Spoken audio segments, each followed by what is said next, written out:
கரூரில் விஜய் மேற்கொண்ட பரப்புரையின் போது 41 பேர் உயிரிழந்த சம்பவம் பெரும் துயரத்தை ஏற்படுத்தியது மட்டும் இல்லாமல் தமிழக அரசியல் களத்தையும் அல்லாட வைத்துள்ளது. இந்த வழக்கு சென்னை உயர்நீதிமன்றத்தால் வடக்கு மண்டல ஐஜி அஸ்ரா கார்க் தலைமையிலான சிறப்பு புலனாய்வு குழுவுக்கு மாற்றப்பட்டுள்ளது. பகுஜன் சமாஜ் கட்சியின் மாநில தலைவர் ஆம்ஸ்ட்ராங் கொலை வழக்கில் விசாரணை அதிகாரியாக நியமிக்கப்பட்டவர் என்பதால் அஸ்ரா கார்க் மீது எதிர்பார்ப்பு அதிகளவில் இருக்கிறது. யார் இந்த அஸ்ரா கார்க்? அவர் இதுவரை கையாண்ட வழக்குகள் என்னென்ன? விரிவாக பார்க்கலாம். பஞ்சாப் மாநிலத்தை பூர்வீகமாக கொண்ட அஸ்ரா கார்க் 1980ஆம் ஆண்டு பாட்டியாலாவில் பிறந்தார். பொறியியல் பட்டதாரியான அஸ்ரா கார்க் காவல்துறை மீதிருந்த ஆர்வத்தால் தனது பாதையை மாற்றிக்கொண்டார். இதனையடுத்து 2004ஆம் ஆண்டு IPS ஆக தேர்ச்சி பெற்று தமிழ்நாட்டிற்கு வந்தார். அப்போதைய வேலூர் மாவட்டத்தில் இருந்த திருப்பத்தூரில் அஸ்ரா கார்க் காவல் உதவி கண்காணிப்பாளராக தனது போலீஸ் பணியை தொடங்கினார்.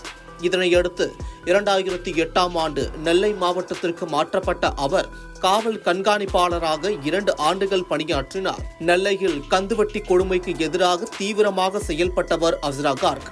அதேபோல் சாதிய பாகுபாடுகளை களைவதிலும் அவர் முனைப்புடன் செயல்பட்டார். இதனையடுத்து 2010ஆம் ஆண்டு மதுரை மாவட்ட காவல் கண்காணிப்பாளராக அவர் மாற்றம் செய்யப்பட்டார். தேர்தல் நடத்தை விதிமுறையின் போது பணப்பட்டுவாடா உள்ளிட்டவற்றுக்கு எதிராக மிக சிறப்பாக செயல்பட்டதாக தேர்தல் ஆணையம் அஸ்ரா கார்க்கை பாராட்டியது.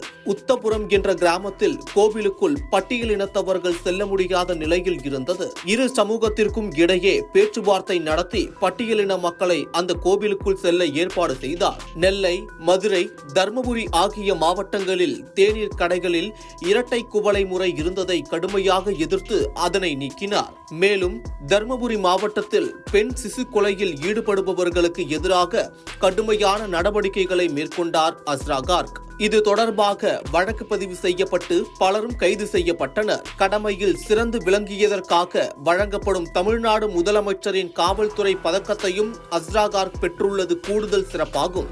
இதனையடுத்து 2016ஆம் ஆண்டில் மத்திய புலனாய்வு பிரிவிற்கு அவர் காவல் கண்காணிப்பாளராக பணியமர்த்தப்பட்டார். குர்கான் சிறுவன் வழக்கை திறம்பட கையாண்டதில் நாடு முழுவதும் அவர் கவனம் பெற்றார். தொடர்ந்து சிறப்பான பங்களிப்பை வழங்கிய அவர் 2018ஆம் ஆண்டில் மத்திய புலனாய்வு பிரிவில் DIG-யாக பதவி உயர்வு பெற்றார். இதனையடுத்து IG-யாக பதவி உயர்வு பெற்ற அவர் மீண்டும் தமிழ்நாடு பணிக்கு திரும்பினார்.